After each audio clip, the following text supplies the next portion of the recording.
പാകിസ്ഥാനിൽ 30-ലേറെ ലഷ്കർ ഭീകരന്മാരെ അജ്ഞാതർ കൊലപ്പെടുത്തിയെന്ന് ലഷ്കർ-ഇ-തൈബ നേതാവിന്റെ വെളിപ്പെടുത്തൽ. ഭാരതം തിരയുന്ന ഭീകരനാണ് റിസ്വാൻ ഹനീഫ്. 2008-ലെ മുംബൈ ഭീകരാക്രമണവുമായി ബന്ധമുള്ളവരാണ് കൊല്ലപ്പെട്ടത്.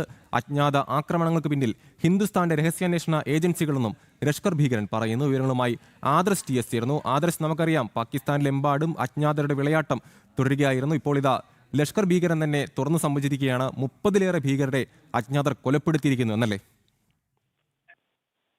അമൽ, പാകിസ്ഥാനിൽ അജ്ഞാതർ കൊന്നത് 30-ലേറെ ലഷ്കർ ഭീകരന്മാരെ എന്നാണ് ലഷ്കർ-ഇ-തോയ്ബയുടെ നേതാവ് റിസ്വാൻ ഹനീഫിന്റെ വെളിപ്പെടുത്തൽ ഉണ്ടായിരിക്കുന്നത്. ഭാരതം തിരയുന്ന ഭീകരനാണ് റിസ്വാൻ ഹനീഫ്. ഈ നടത്തിയിരിക്കുന്ന ഈ വെളിപ്പെടുത്തൽ ആദ്യമായാണ് ക്യാമറയ്ക്ക് മുന്നിൽ ഒരു പാക് ഭീകരവാദി ഇത്തരം വെളിപ്പെടുത്തൽ നടത്തുന്നത് എന്നതും ഇതിൽ എടുത്തു പറയുന്ന ഒരു കാര്യമാണ്. കാരണം നേരത്തെയൊക്കെ പലപ്പോഴും ഒളിഞ്ഞും തെളിഞ്ഞും ഇത്തരത്തിലുള്ള ചില പരാമർശങ്ങൾ പാകിസ്ഥാന്റെ ഭാഗത്തു നിന്നും പാകിസ്ഥാനിലെ ചില ഭീകര സംഘടനകളുടെ നേതാക്കളുടെ ഭാഗത്തു നിന്നും ഒക്കെ ഉണ്ടായിരുന്നു. എന്നാൽ ഇത്തരത്തിൽ ക്യാമറയ്ക്ക് മുന്നിൽ ഒരു പൊതുപരിപാടിയിൽ ഇത്തരം ഒരു പരാമർശം ഉണ്ടാകുന്നത് ആദ്യമായാണ്. പെഷവാർ, കറാച്ചി, മുസഫറാബാദ്, റാവൽപിണ്ടി, റാവലാകോട്ട് എന്നിവിടങ്ങളിലാണ് ഭീകരർ കൊല്ലപ്പെട്ടതെന്നും ഈ റിസ്വാൻ പറയുന്നു.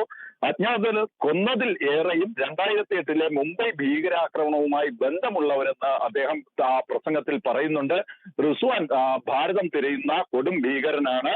അജ്ഞാത ആക്രമണങ്ങൾക്ക് പിന്നിൽ ഹിന്ദുസ്ഥാന്റെ രഹസ്യാന്വേഷണ ഏജൻസികളെന്നും ലഷ്കർ ഭീകരൻ പറയുന്നു. മാത്രമല്ല, ഹിന്ദുമതത്തിനെതിരെയും ഈ റിസ്വാന്റെ ഭാഗത്ത് നിന്നും മോശം പരാമർശങ്ങൾ ഉണ്ടായി. എന്നാൽ ഈ റിസ്വാന്റെ ഭാഗത്ത് നിന്നുണ്ടായിരിക്കുന്ന ആരോപണങ്ങൾ, ഈ അജ്ഞാതരുടെ ആക്രമണത്തിന് പിന്നിൽ ഭാരതമാണെന്ന ഈ ഒരു ആരോപണം, അത് നേരത്തെ തന്നെ ഭാരതം തള്ളിക്കളഞ്ഞതാണ്. ഇത്തരത്തിലുള്ള അജ്ഞാതർ നടത്തുന്ന കൊലപാതകങ്ങളുമായി ഭാരതത്തെ കൂട്ടിക്കെട്ടേണ്ട കാര്യമില്ലെന്ന് നേരത്തെ തന്നെ വിദേശകാര്യ മന്ത്രാലയം ഉൾപ്പെടെ ഇക്കാര്യത്തിൽ വിശദീകരണം നൽകിയതാണ്. അമൽ.